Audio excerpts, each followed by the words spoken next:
Brother Minister, I guess the first question I should ask is how you're doing as far as your health is concerned and your family. My family is fine, and my health is very good, considering. In 2007, as you know, I was at death's door, and they performed an operation on me for 14 hours. And they called it a complete pelvic exoneration because the radiation that I had received, which is now in textbooks, was so great that it began eating me up internally. I don't know. It started in 2000, and they were so anxious for me to die, they were ready to have my obituary on CNN and the New York Times. And it didn't happen then, and this last time, many expected me to go, but Allah desired for me to remain. And so I started maybe from 158 pounds at that time. And I go back every few months, you know, and the doctor just looks at me and said, well, you can't have any cancer because you're gaining weight. So I'm strong. I feel wonderful. And I thank God, and I thank all the people who prayed for me, Gil. There were many Muslims, many Christians, Buddhists, Hindu, yoga. My God, it seemed like so many people at that time began to think, oh, what kind of world would it be if he's no longer with us? And Tavis Smiley and Cornel West, they were in Germany. Yeah. And when they heard that I was gravely ill, they flew back. Harry Belafonte came to see me, and Father Michael Flager in Chicago. And I finished the operation on January 4th, 2007. I got out of the hospital January 21st. But all the time that I was in the hospital, I was thinking of my Savior's Day address to the Muslim community. And I asked the doctors, I said, doctor, can you get me out of here in time for my speech? They said, please don't sweat us. We just tried to get you together. But sure enough, on February the 26th, I was in Detroit on a day that was so cold and icy that they were advising the people not to come out. But 55,000 people were in the Ford Stadium, and we had Savior's Day. And everybody came because they wanted to see if Farrakhan was all right.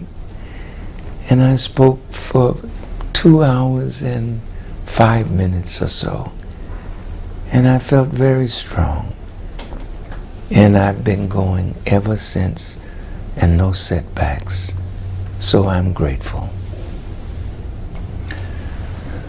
Having asked and gotten that kind of an answer, I really need to press you for a report card on the condition of our people nationally and globally today.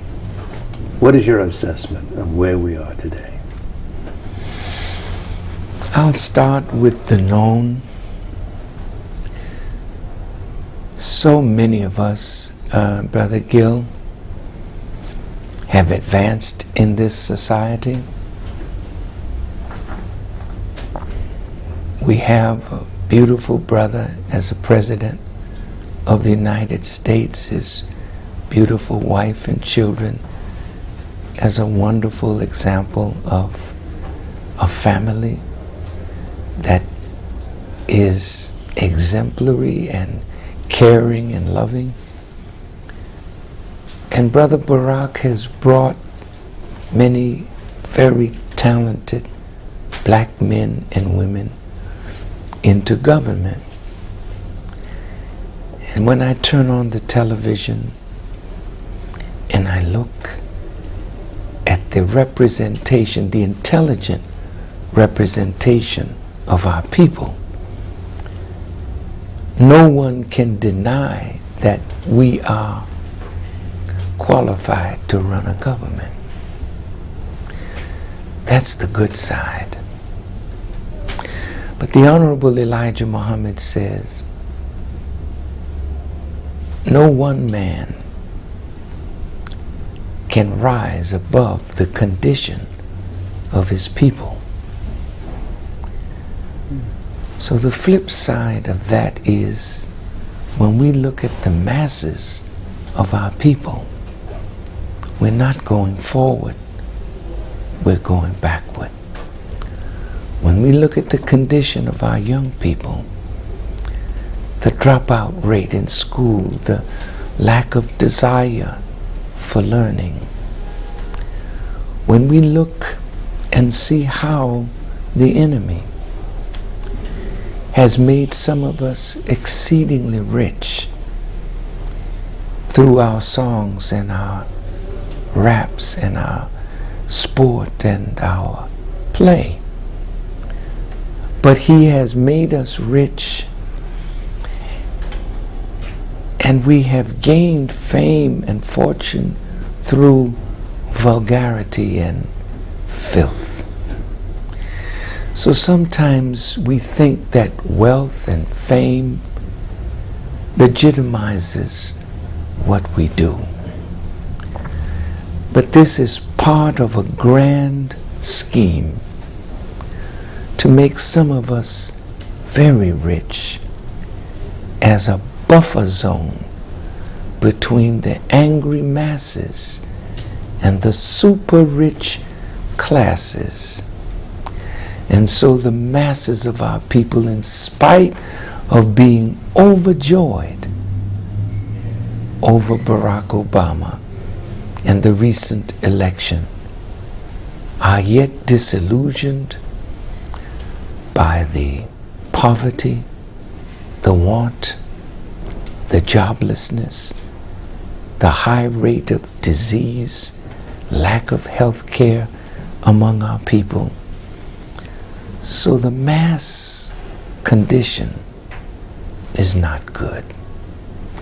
And globally, our people are suffering the same. When you and I were much younger, in Jamaica, the Jamaican dollar was on par with the American dollar, and maybe even a little more, under the great Michael Manley. We saw in the Caribbean the rise of a socialist kind of doctrine in Jamaica, in Guyana, in Cuba, in Grenada, and a progressive leadership was in Trinidad, in Barbados, and in other islands. Today, the West Indies is struggling because the bananas that they would produce and sell, the sugar cane, United Fruit and other fruit companies have pushed the West Indies banana product practically out So tourism now is the main business in the Caribbean. Our people are dying there in unprecedented numbers because we don't grow our food. So our food has to come from miles away, and it is already doctored to make it look good when it reaches the marketplace. And our people are growing there in cancer, in diabetes, high blood pressure, AIDS, gang violence, drugs. So the Caribbean is suffering. Africa too is not the Africa that we knew in '57 with Kwame Nkrumah and Sekou Touré and Balewa and Nnamdi Azikiwe and all of the great ones. Coup after coup after coup. The education of Africa controlled by Europe, either the French in the Francophone countries, Great Britain in the Anglophone countries. The lack of development to feed our own population. So the Caribbean is rich fertilely, but doesn't feed its people. Africa rich fertilely, not feeding its people. Civil war. AIDS is a pandemic in Africa. And so I don't think we are where we would like to be, but I still have great hope for the future, because that which has oppressed us, that which has sought to destroy us, is now being destroyed. In Europe, according to Pat Buchanan in his book, The Death of the West, the white birth rate is under zero. Zero population growth is one death, one birth. But today in Europe, it's more than one death, one birth. It's more death, less birth. So the white population of Europe is going down. And the immigrant population is multiplying. In America, you have the same phenomena. 35 years ago, Brother Gil, the demographers were saying that by 2050, at the current black birth rate, blacks would be equal to or greater than the whites in this nation by 2050. But somehow the racist element went to work, culling us by birth control, by AIDS, by crack cocaine and drugs, and literally promoting gang conflict, drug war, and now the youth of our people are destroying each other at a tremendous rate. If one were to ask you to name any place where people of color live and control the economy of where they live, the land, could any such land be named today? As you asked the question, my mind was searching all of the countries that I have been blessed to visit, and there is not one. What I found in the Caribbean, black people were in the position of political power. while Arabs, Chinese, and Indians, and others were in control of the economics. Well, if you control the economics, you direct the politics. And so the politics of Africa is controlled by the economics. And I don't know whether you've seen this book, The Confessions of an Economic Hitman. But in this book, they talked about how they would go to African countries and offer them aid to tie up their natural resources. When President Abacha of Nigeria was alive, I visited with him. And he told me that the IMF and the World Bank offered him tremendous amounts of money. And he said, thank you, but no thank you. We have enough revenue from oil that we can take care of ourselves. Nigeria was moving toward becoming that independent black nation that would suffice its needs from within. But in this book, The Economic Hitman, whenever you were deprived or you did not accept the loan and the conditions of that loan, then they would send what they called the jackals to try to undermine your government, even assassinate the leadership, or they would send an army. So in the case of Nigeria, it was the assassination of Abacha. South Africa, who's got wealth beyond the wildest dreams, and yet the South African does not control the wealth of that country. When I visited South Africa, we had a chartered plane on a world tour. When I got off the plane, Brother Gil, there was a man standing on the tarmac, wrapped in chains. And I looked at him, and we went to the hotel. And when we got to the hotel, the same man was there, in chains. And the message he was telling me was, we're not free, brother. We're still in chains. I applaud Madibo. What a great mind and a great man. He assumed power on the strength of the vote of his people. That power could have been turned into something very ugly to destroy the country.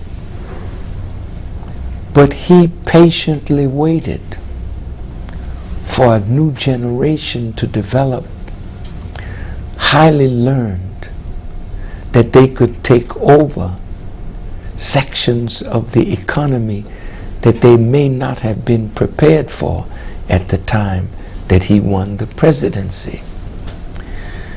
Madibo was very wise, but he built hope on the promise of the enemy.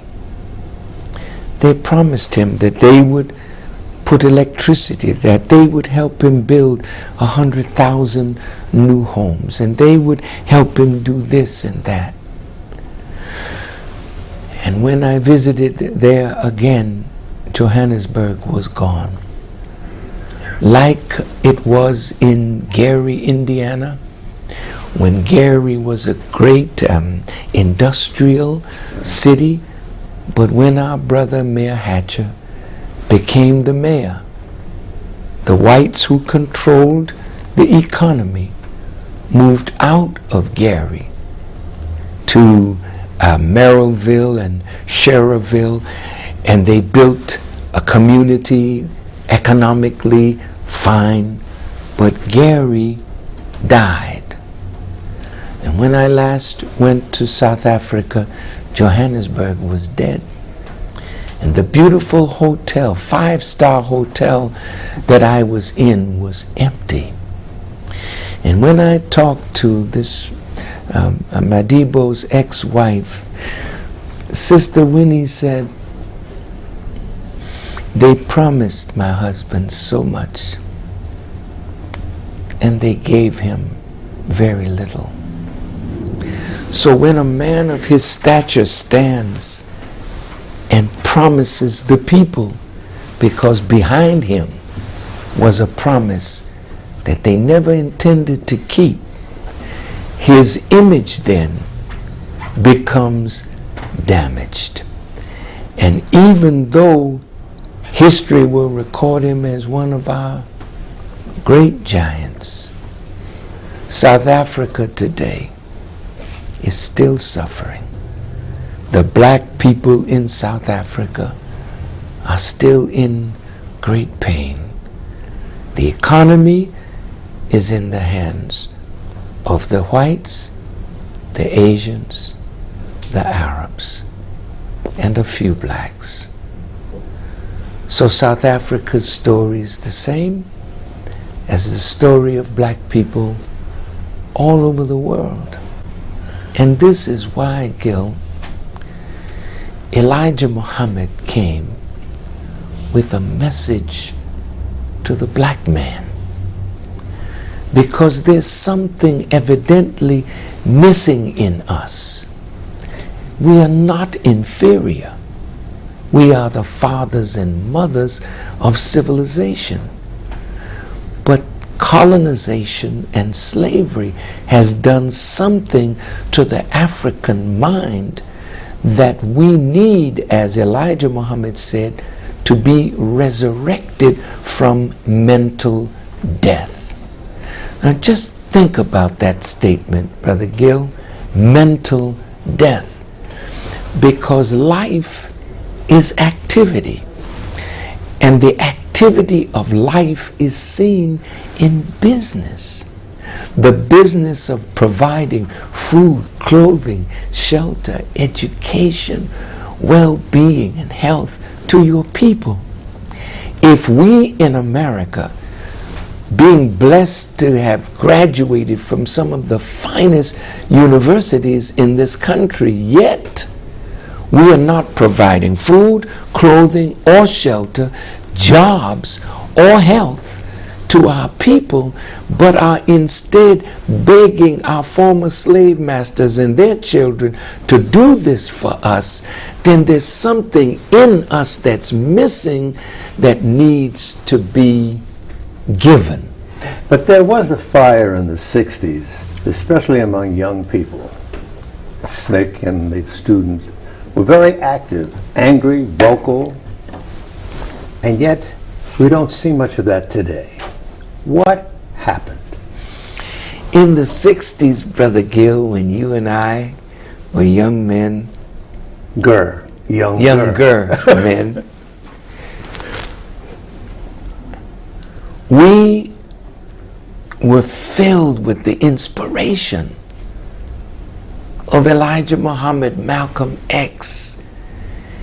And we were just a few days away from Marcus Garvey and W.E.B. Du Bois, and we were enriched with something that this present generation is missing. When we were segregated, you know, in the South, we governed our own schools. We had our own motels, hotels, restaurants, bars. We had gas stations, bus companies, insurance companies. We were doing something and keeping some of our dollars revolving in our own community, allowing us then to build an economic base for ourselves. But when the enemy saw that the money was staying in that circle, and that money he wanted in his circle, then integration was offered to black people, not for us to really become the friends of white people, but this hypocritical friendship was to lead us away from self into their arms, because now we could sleep in the finest hotels, eat in the best restaurants, etc., etc. So our money left home, and now it's still doing the same thing. We get nearly $800 billion a year out of the American economy. But that money comes in, goes out. Very little stays among us. So when we got public accommodations bill, the right to vote, and it looked like we were going to reach the promised land, our people of that generation didn't teach the young the history of our struggle. When I spoke with Harry Belafonte, who is one of our noble heroes, Brother Harry told me that he spoke at Howard University. And he said the thing that saddened him is that the students at Howard did not know their recent history, much less the ancient history of our struggle. So if we don't know the struggle, then the struggle can't continue. And that's the difference, Brother Gil, with the Jewish community and our community. Because there's not one Jewish child that is unfamiliar with the Jewish struggle and the Jewish Holocaust. And that is why they can say never again and mean it, because they're so conscious and so sensitive to anti-Semitism that they will never let it happen again. And so are you indicting the educative system in this country as being deficient in teaching our young men and women about their own history? There is no question that there is a deliberate effort not only to dumb down our children, but to dumb down the American people. There was a program on television during the presidential election where Senator Kerry was running for the presidency of the United States. And they went into a high school and they showed a picture of Senator Kerry. And the white children didn't know who he was. And they showed them a picture of Russell Simmons. And all the white children knew Russell Simmons. Because the young whites today are involved in the hip-hop culture and generation, so they know all the artists, but they don't know their own politicians. Mm-hmm. And when in Europe, Estonia, Latvia, and Lithuania were getting free of the Soviet Union, and they were on the news, the children did not know. They couldn't go to a map and point out where Estonia, Latvia, and Lithuania was. But I knew that, Gil, from the 6th grade when I was a young student in Boston, Massachusetts. I had an education, Gil, and I went to an all-black grammar school and a white high school that was integrated. But when I left high school, I had 4 years of Latin, 2 years of German, 2 years of French, 1 year of Spanish. I had algebra, trigonometry, calculus. I had plane geometry, solid geometry. I had ancient history, medieval history, modern history. And I was 16 years of age. And I went south to school, and I never bought a book because I didn't need one. My high school education got me through college. Not today. We're suffering, not only us, but the American people as a whole. Having looked at this historic perspective as you've laid out, one has to ask the questions about today. In addition to the inner cities and the trauma there, which disturb you, I know, there's a situation that is going on not only nationally but globally. Greed, corporate greed, and it is forcing a lot of things that are exacerbating, many are saying, the trauma in the inner cities. And now we have this thing called massive unemployment. And so young brothers are really floundering in the inner cities. They have no way to make a living. It's destroying the household. What do you have to say about observations that are being made like that? There is a verse in the Quran that reads, corruption has appeared on the land and the sea on account of what men's hands have wrought, that he, God, may make them taste a part of what they have done. Perhaps they may return to better conduct in words. Greed is the corruption of the United States government first. We have to start at the top, because the corruption, the criminal behavior at the top is manifested in the streets of America. The violence at the top is manifested in the streets of America. You have men in business suits, but they're criminals in the way they think to rob other nations of their wealth and power and assassinate leaders that do not lead according to the interests of corporate multinational corporations. So this kind of policy that has been a part of the government of the United States of America now has endangered the government itself, because greed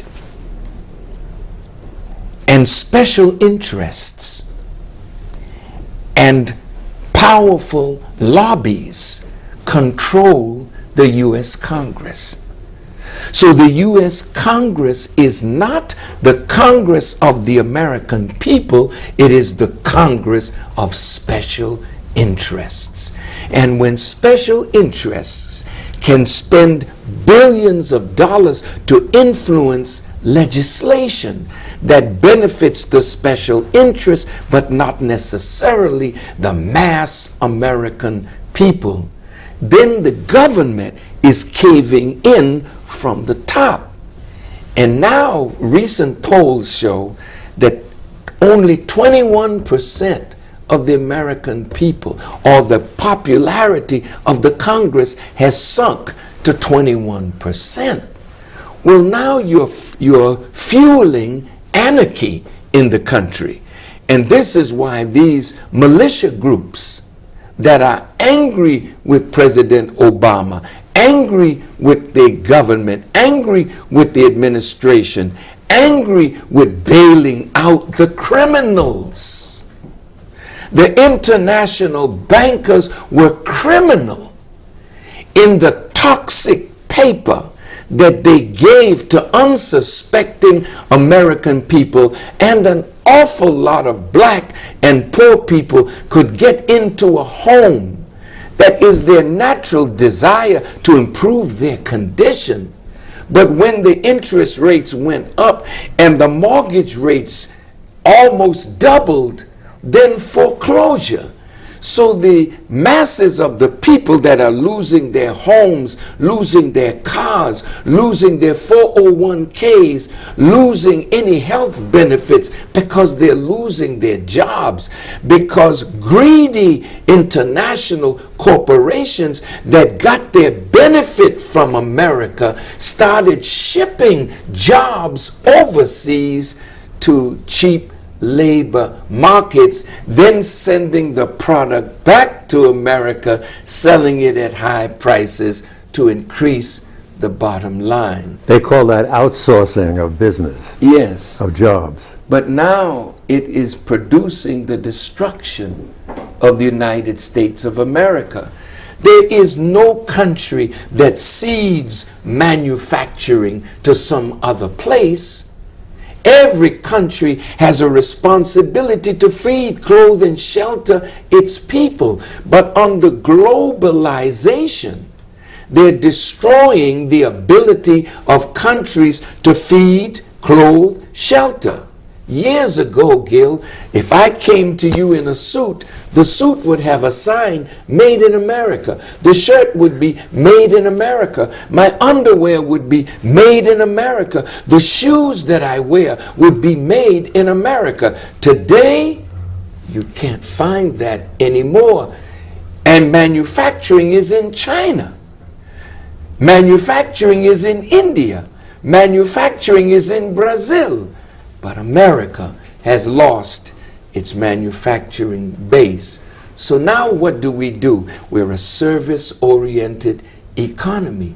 So where do black children who drop out of school, who are not interested in this pap, I call it porridge that they're being offered as education, where do we fit in this economy?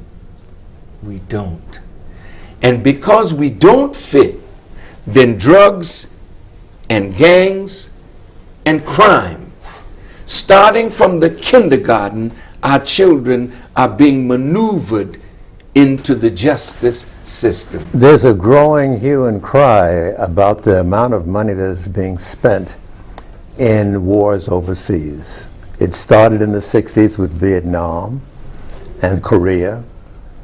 And it grew with the incursions into Iraq. And now there's Afghanistan that is percolating. What is your analysis of this sequence? We should never have been in Iraq or in Afghanistan in the first place. I read from French authors of a book, I can't recall its name, that in July of 2001, members of the Taliban came to the United States to meet with members of the U.S. government. The discussion was not the women in Afghanistan and the burqas that they wore. The discussion was an oil pipeline by Unocal, Dick Cheney of which owns some shares in it. This oil pipeline was to come from Kyrgyzstan, Tajikistan, and those areas above Afghanistan, through Afghanistan, Pakistan, into the Arabian Gulf, and then to the world. According to these writers, the Taliban were offered a carpet of gold or a carpet of bombs. When the Taliban refused to allow the pipeline to come through Afghanistan, this is July now. By September the 11th, we have the death and destruction of the World Trade Center. Then, within a few days, just a few days, it's these Arabs, and it's Mr. Osama bin Laden, who was in Afghanistan. So the leader of the Taliban, Mullah Umar, was given an ultimatum by President Bush. Osama bin Laden did this, give him up to us. Mullah Omar, being a Muslim, asked President Bush, show us the evidence of his guilt of this, and we will turn him over to you. President Bush said, we're not negotiating with you, and the bombs fell on Afghanistan. Well, now we find that in the FBI files, the FBI does not have any evidence that Osama bin Laden was actually the mastermind behind the destruction of 9/11. And if he did, from Afghanistan, what was the predicate for the action against Iraq? It was oil. It was taking control of another nation, and through them setting up bases that would allow them to be able to attack Iran and control the Middle East. Now all of that is falling apart. And my brother, our brother, President Barack Obama, has inherited the madness of an imperial American foreign policy. Are you saying that the President of the United States is swamped and is really parched, in another sense, for a perspective that would help him deal with this problem? There's just too much going on for him to keep up with. Some are beginning to say that. Well, it's too much going on. I don't say that it's too much for him to deal with, but if he were left to do what his heart, his mind, and true intelligence would tell him to do, he would get us out of Afghanistan as quickly as possible. I said in my Savior's Day speech in February to our brother, find a way to get out of Afghanistan and help America to save its face, because there is no win for you in Afghanistan. I said this in February. Now the generals are saying that we're literally losing the war in Afghanistan, and Biden is saying let's get out, and others are saying we cannot win. So now they're talking about using money to pay the Taliban as they paid the insurgents in Iraq. These people don't like America. They'll take your money and still join a force against you. Now you're bombing Pakistan. Now what are you going to do? You're at the doorstep now of trying to find a way to attack Iran. This is suicidal.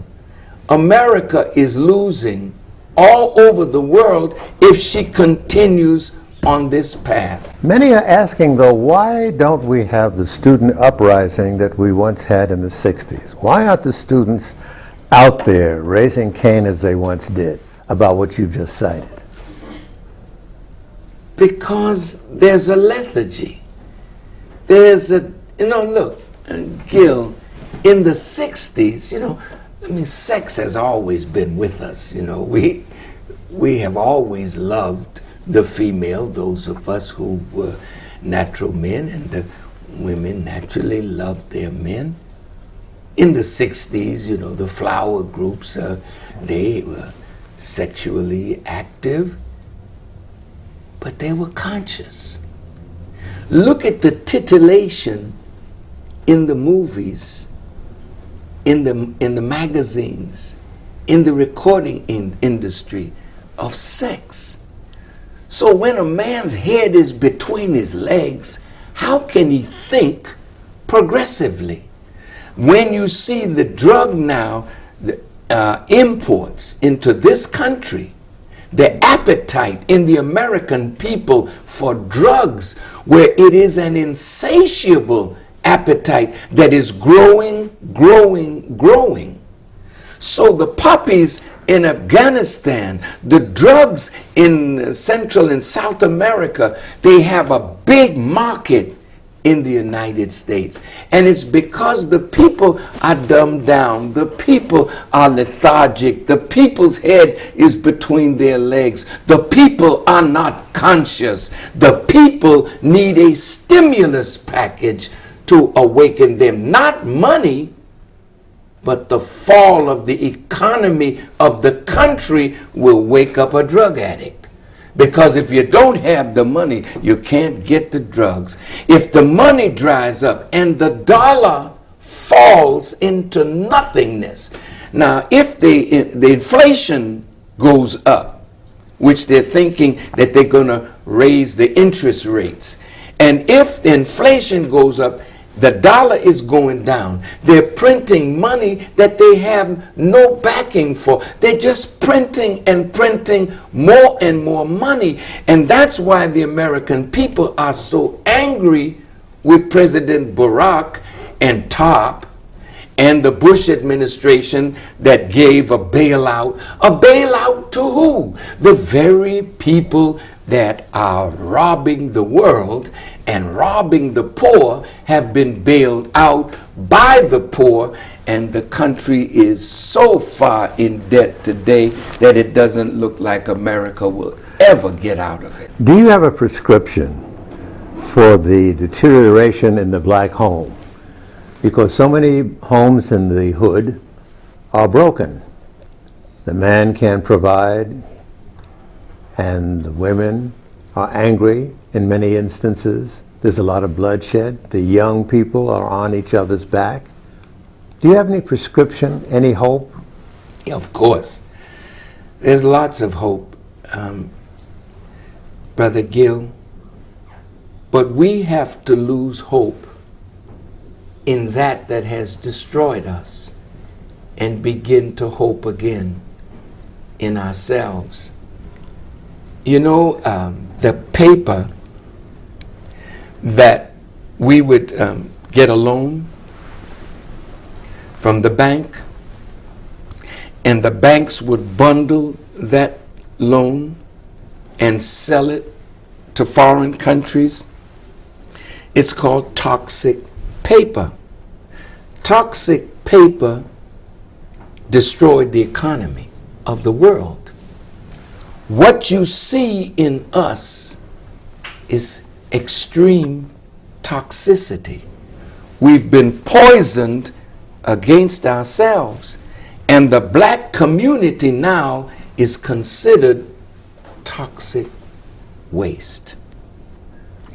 And when you have a community that is considered toxic waste, you can't build on toxic waste. If you do, those that build on it will be poisoned by the poisoning of the water, etc. Well, now there's a desire in some to get rid of the problem totally, meaning finding scientific ways to kill off an entire people. Is there much of an outcry from black elected officials? The sad cry is that our black elected officials and black leaders are clueless as to how to solve this problem. So many who have invested time and money to try to help black people are losing faith and are now saying we need to call the National Guard into the black communities to bring about some order. The National Guard are not police. They're not there to serve and protect, and the police aren't either today. They're becoming soldiers. So you see them dressed in the SWAT team just like you see it in Afghanistan and Iraq. You see, if the National Guard comes in, and if you look at the armories, we used to be able to have events at the armory on 142nd Street. Not today, because the armory is now a military place in preparation for an event that might come up, that the people will rise. And I say this with deep pain, Gil. The media and many whites that even voted for Brother Barack are turning on him now. They must have thought that he was God, because he's only been in 9 months, and they expect him to fulfill every promise that he made in 9 months. And now they're eating away at him, calling him a Nazi. You know, I mean, these are serious things, and they're creating an atmosphere in the country that could lead, hopefully not, to our brother's assassination. Now look at the armed forces in this country. In every city, they have changed the roadways around major cities, made them more concrete, more strong, because there are tanks, there are anti-personnel carriers in these armories. The people are being trained for house-to-house combat, not just for Iraq, but for the inner cities of America. I have learned that Blackwater, that group of mercenaries, is now training police in New York, in Chicago, in Atlanta, in San Francisco, in Los Angeles, in Houston. Yes, the police are no longer being given just the Glock 9s. They're being given the Army rifles with armor-piercing bullets. Is Blackwater being financed by U.S. money? I believe so. I don't know who they're financed by. But whenever you have a toxic waste, and you have a country drifting toward anarchy, and you have a rising anti-black sentiment in the country that is seen in every major city, police action against black youth and black people in a negative sense has increased. So because Barack is in the White House, many white people are so upset over a black man being in the White House, they may not be able to get to him, but it's being taken out on people in communities all across this country.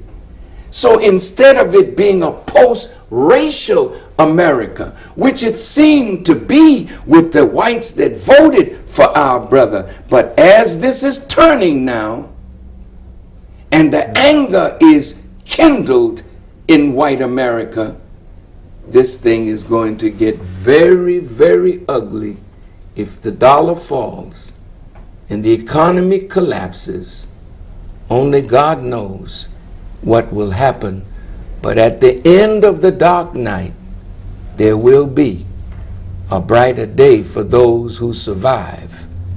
This is what the Bible predicted, the Holy Quran predicted. It's the fall of the greatest country in the history of the world. And our hope was that President Barack Obama could help save America from this fall. And when he went overseas in an apologetic kind of way for some of the errant policies of the government, the Republicans took up the cry, we don't need a president to apologize. We need a president that stands up for America. He's standing up for the best of you, but not for the worst of the policies of this government. Yes, there is a solution, dear brother. And if you look at us, we are not perfect. But the teachings of Elijah Muhammad snatches that black brother, pulls him up out of drugs and alcohol and adultery, and makes him want to go home and be a father, to have successful home life. We're not perfect, but we have an antidote for the toxicity of black people. Elijah Muhammad showed us a way to do something for self. We're not perfect, but if our people would unite on a program like that, we could lift our people in this same kind of climate. But it's going to take the unity of all of us thinking about the best method to raise our people up and stop being envious. If we can clean our people up, and Bill Cosby goes around the country saying, look at the Muslims. Well, don't be jealous because it's a different faith. Elijah Muhammad had something. And I come back to my mentor, Malcolm X. Malcolm X graduated from the 8th grade. He never went to high school. He never went to college. He was from prison and became one of the greatest minds on our planet. That tells you that the people that are locked down in prison, they're not dummies. They are people that if help comes to them, they can be made useful members of society. Brother Malcolm is the example. Nobody defeated him in argument. You and I were there, Gil, when he went to Harvard and debated law school graduates. They couldn't handle Malcolm. Nobody could handle him because he was thinking outside the box prepared for us by an educational system rooted in white supremacy. We have a chance to make ourselves better, and we need to look at successful examples and see what are we doing. I close on this with this, Gil. Let me interrupt you. Yes. With all due respect. What do you say to those who say that there were no white people in the Audubon Ballroom when Malcolm was struck down? I say that's the absolute truth. There are no white people in the hood, brother killing brother. It is this ignorance, this envy, this insanity that is in us that we have to be cleansed from. And if we do not allow ourselves to be purified from self-hatred and from the envy and the jealousy that makes us war with each other, if we are not purified from that, there will never be a wholesome black community that we can take pride in. And that is what happened in the Audubon Ballroom. It was people that hated, not loved. It was people that hated Brother Malcolm. It was people that maybe were envious of Brother Malcolm. And even though he went against his teacher, nobody had a right to take that man's life. Every man has a right to live, to see either the error of his ways or the wisdom of the choices that he made. W.E.B. Du Bois argued against Marcus Garvey. He argued against Booker T. People wanted to kill W.E.B. Du Bois, but thanks be to God, he lived.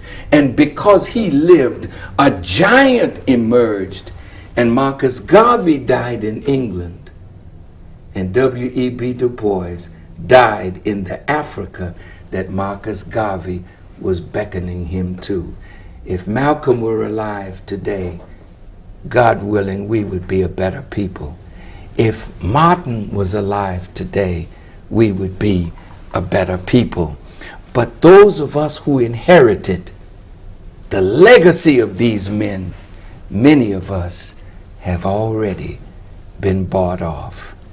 The struggle literally died when Martin died and Abernathy took over. And then you see the great disciples of Martin Luther King offered positions of honor and respect and wealth. Where was the struggle? It died. Jesse picked it up.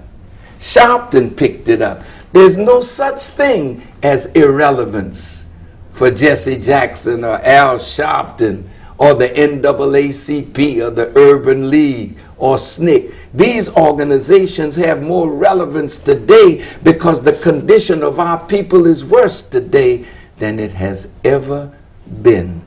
So we have some work to do, and if we get busy, maybe we can save a lot of our people who are presently suffering, not under the burden of blackness, but under the burden of ignorance.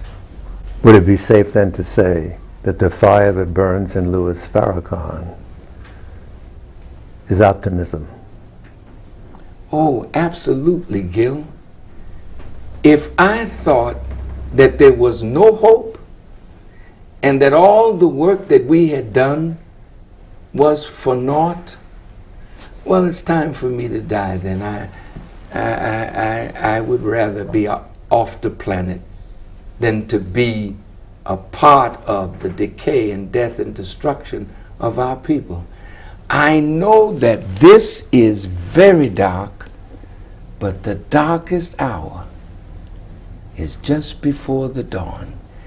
And when our people realize that we've done it all, we've tried it all, nothing has succeeded, let's see if we can find the path to unity with us. Muslim and Christian and Hebrew, nationalist, agnostic, the intellectuals of our people have to be pulled into a force to put the hands of Black America back to work. America is for sale, Gil. She's for sale. And the whole world is buying America. Government buildings in Washington are being sold. We don't own them. But if that kind of money is coming through us and we're wasting it on bling bling, we're wasting it on foolishness, suppose we united it and bought millions of acres of farmland and began growing food, making clothing for ourselves. Africa is ours. International trade between us and Africa. The Caribbean is ours. The whole world is in front of us, Gil. We just have to rise in consciousness and do in this time period of great pain what pain usually leads to. Pain leads to new birth. Pain leads to greater creativity.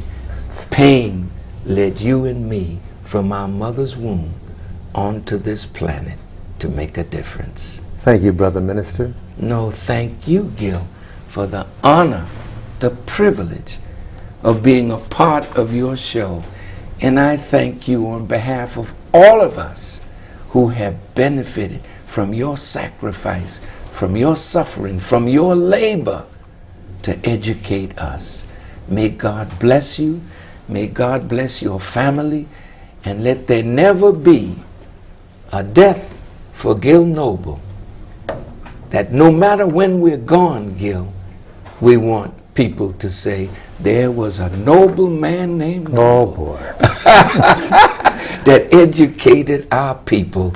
I hope we produce many more. I have to close this interview by reminding you that I can't take too much sugar because I'm a diabetic. Well, thank you, Gil. God bless you. Thank you.